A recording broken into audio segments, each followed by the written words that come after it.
Well, as the world mobilizes to assist emergency services deal with the aftermath of that catastrophic flood, aid is now pouring in for the North African country. In fact, Gift of the Givers is also lending a hand, and founder Imtiaz Sooliman joins us this morning to give us an update on the situation. Dr. Sooliman, it's good to talk to you. Thanks very much indeed for coming on. Give us a sense of how Gift of the Givers is stepping in.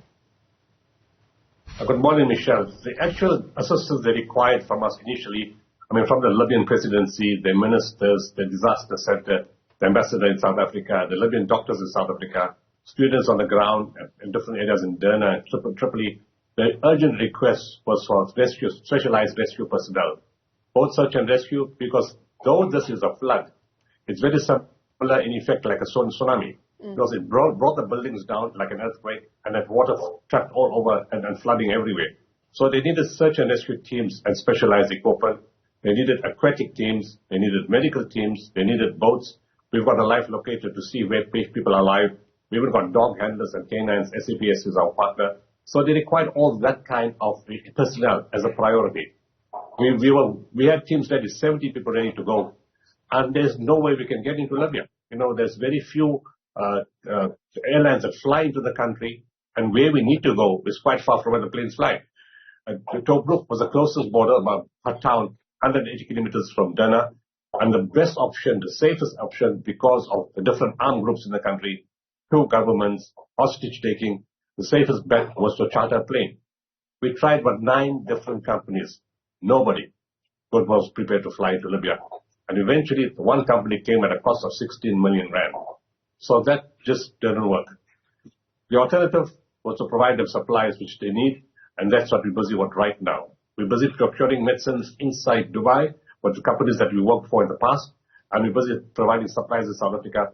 The Libyan government has then said it will send a plane to fetch these supplies from us in South Africa, and we send more than one plane for us to support them. So as it stands now, Dr. Sooliman, given everything that you've just outlined, you have not been able to get those specialist teams into the country just yet? No, we can't get them in because nobody prepared to fly there. Yeah. The Libyan government then offered to send a plane to fetch us, but we don't operate that way. The security of my teams come first. More important than getting in is how do you get out, especially if there's armed conflict in the country. And if we don't control the aircraft going and coming out, I would never accept an option where the aircraft control is in a third party. Unfortunately, I couldn't accept that. I couldn't put my teams at risk. So what's the plan, Dr. Sooliman? You say that you are assisting insofar as medicines and supply is concerned. Are you still doing what you can to try and arrange yourself to get your teams into the country? Is that still an option? No, that's not an option. Because there's no aircraft companies going to start in the next 2 days to start flying regular flights to Libya. The importance is to have regular flights. The flights are not regular and they're not daily. If you have a crisis, you can't get out in an emergency. If you have your own plane, you can park it in the country next door and it can come within minutes to fetch you. So that option is out, both in terms of availability and in terms of cost. Yeah. In terms of supplies, yes, we can send supplies because it's a huge need. They're telling us, look, not much aid is coming to our country. We are desperate for aid. They wouldn't send a plane if they were not that desperate. And they said we were prepared to send more planes because we really need the support. And what they need now critically is body bags. They said we need thousands of body bags because the figures you're seeing, it's far more worse than what you're actually seeing and you're hearing. We're on site and that information is coming from doctors, from students, from people on the ground, all saying it's just horrific, the amount of bodies all over the show. And the second thing they're asking now for is formalin. Formalin preserves the bodies, especially since they're decomposing.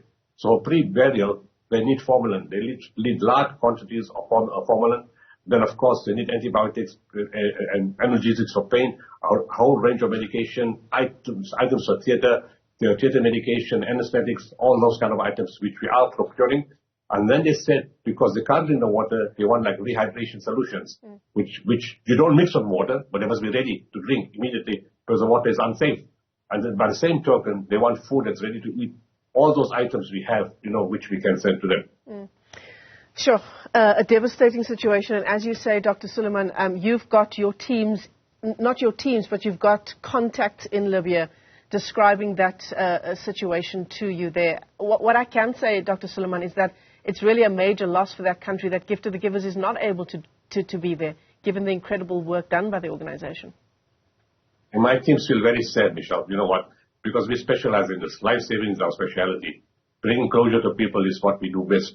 And it's such a fantastic partnership with Gauteng EMS, Limpopo EMS, both health, ministries of health from both provinces, fully supporting us, the national government, DIRCO, state security. Everybody has been involved. And there's such a, and of course the K9 from the SAPs, the dog handlers. Everybody wants to work together. It's great experience for South Africa. It's great for an African country to help another African country. But the risk because of the absence of a flight is just too high. And the cost. You know, if some government puts up a plane and it's under our control and say, look, we're taking you, our government is taking us across, wait and we come back, bring you back, that's a different option. But it's a very costly business. Just the plane alone is 16 million from the airline company. What about all the goods you still got to put inside? Yeah, absolutely. I mean, I'm surprised as well, Dr. Sooliman, just given the volatility that we know exists in Libya, that we even have people who are willing to get on a plane, if indeed you were able to do that, and to go to the country to do the incredible work that you do. Well, we've been to higher situations before, but always, as I said, the exit plan is more important, exit strategy is more important than the entry. We always have that in place before we go. We just need to remind the viewers that Gerco van Deventer, the South African from Swellendam, was taken hostage in Libya, you know, and he's still a hostage. It's going to be, in November, he's going to be 6 years in captivity. Yeah, the risk is incredible. The risk is undeniable. Yes, so, you know, and as a responsible team leader, you can't put the 70 people's lives at risk. They've got families, they're working, they've got income, they've got to look after their wives, their children. I can't take a risk like. My role is very clear. My team comes first, you know, not victims of a disaster. It's a standard rule, which I'm not ashamed to say. My team members come first because I need them in other disasters too. Dr. Imtiaz Sooliman, it's always a great pleasure and honor talking to you, sir. Thanks very much indeed for coming on. Gift of the Givers, despite challenges, still doing what they can to assist the situation following the Libyan floods. Dr. Sooliman, thanks very much indeed.